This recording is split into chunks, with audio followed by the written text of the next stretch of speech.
vote, I think, because of you want people in that you know can rule you and make things work, which don't often at the moment. And I just think everyone should have a say and put the government in. They think we'll do best, of course.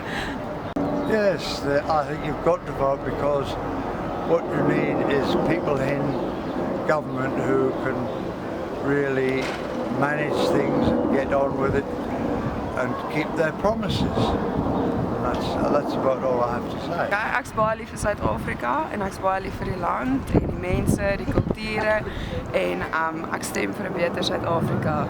Helen.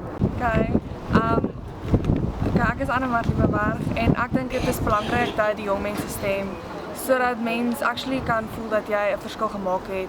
Want as jy nie gaan stem nie, kan jy nie kla oor hoe die dienslewering is en so aan nie. En daai een stem kan 'n verskil maak oor wie wen of wie gaan nie wen nie. So ja, ek dink dit is net belangrik sodat jy actually kan deel wees van die overall besluite wat gemaak word.